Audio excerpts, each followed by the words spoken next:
সেবাশ্রয় ইস্যুতে অভিষেক বন্দ্যোপাধ্যায়কে ডেডলাইন স্বাস্থ্যমন্ত্রীর 31শে জুলাইয়ের মধ্যে নোটিশে জবাব দিন। অভিষেক বন্দ্যোপাধ্যায়কে বার্তা স্বাস্থ্যমন্ত্রীর। ক্লিনিক্যাল এস্টাবলিশমেন্ট অ্যাক্টে অনুমতি ছিল না। সেবাশ্রয় ক্যাম্পে জাল মেডিকেল রিপোর্ট পেয়েছি বলেছেন স্বাস্থ্যমন্ত্রী।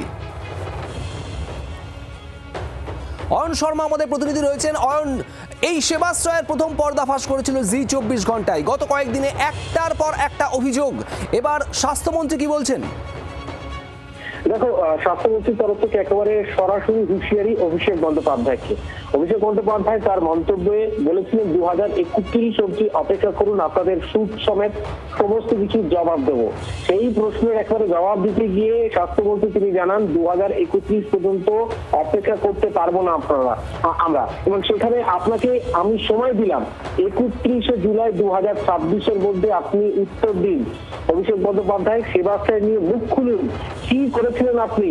এইভাবে কিন্তু 31শে জুলাই 2026 পর্যন্ত সময় বেঁধে দেওয়া হলে অভিষেক বন্দ্যোপাধ্যায়কে সেবাশ্রয় নিয়ে মুখ খুলতে একেবারে ডেডলাইন বেঁধে দিলেন রাজ্যের স্বাস্থ্যমন্ত্রী ডক্টর শারদত্ত মুখার্জি। পাশাপাশি তার বক্তব্য, ক্লিনিক্যাল এস্টাবলিশমেন্ট যে অ্যাক্ট রয়েছে সেই অ্যাক্টে অনুমতি নেওয়া হয়নি সেবাশ্রয় ক্যাম্প করার জন্য। ডায়মন্ড হারবার মেডিকেল কলেজের জেট পাওয়া গিয়েছে, কিন্তু কোনো উত্তর পাইনি আমি।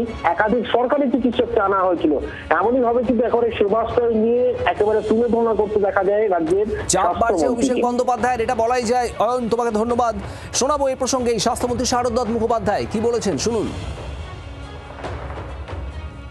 যে মাননীয় অভিষেক বন্দ্যোপাধ্যায় সাংসদ, ওনাকে আমি সংবাদ মাধ্যমের তরফ থেকে খোলা প্রশ্ন করলাম, যদি দম থাকে 31শে অবধি ওয়েট করবেন না?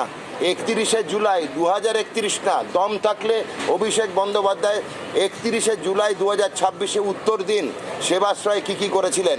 জনগণ এবং নাগরিকের কাছে আপনি উত্তর দিন। 31শে জুলাই 2026-এ 2031 অবধি অপেক্ষা করতে পারলাম না, আপনি কবে আসবেন? এই যে ক্যাম্পের মধ্যে উনি যেগুলো করেছিলেন তার ক্লিনিক্যাল এস্টাবলিশমেন্ট অ্যাক্ট অনুযায়ী লাইসেন্স টু অপারেট কোথায়? নেই। সেবাশ্রয়ের জন্য স্বাস্থ্য ভবনে তলব করেছি, ফাইল কোথায়? নেই। ডায়মন্ড হারবার মেডিকেল কলেজে জিজ্ঞেস করেছি কে পারমিশন দিল, বলো কেউ দেয়নি। তাহলে এগুলো হলো কী করে? সব ফোনে আর হোয়াটসঅ্যাপে। আমরা 4 পাতার ডিউটি রোস্টার পেয়েছি, তাতে সরকারি ডাক্তারদের নাম রয়েছে, এমনকি সরকারি অধ্যক্ষদের নাম রয়েছে। তারা এখন সবাই বলছে আমরা জানি না, আমরা যাইনি। স্বাস্থ্যসাথী প্রকল্পের অডিট রিপোর্টেও প্রচুর স্বাস্থ্যসাথী ওপরে অডিট রিপোর্ট দেখলে আমার মনে হয় যে যেগুলো বেরোচ্ছে আর একটু কদিন বেরোক। আমরা এরকমও পেয়েছি যে রুগী নেই, সেই রুগীকে খুঁজে পাওয়া যায়নি, তার নামেও বিল হয়েছে। তো এখানে নিশ্চয়ই দুজনে হাত ধরাধরি করেছে। তো যারা এখানে দায়িত্বে ছিলেন ব্যাকএন্ডে স্বাস্থ্যসাথী স্কিমের এবং কিছু স্বাস্থ্য সংস্থা, তারা নিশ্চয়ই এর সঙ্গে যৌথভাবে দুর্নীতি করেছে। সবগুলোর মধ্যে দুর্নীতি। বাংলার আওয়াজ, বাঙালির আবেগ, জি 24 ঘন্টা।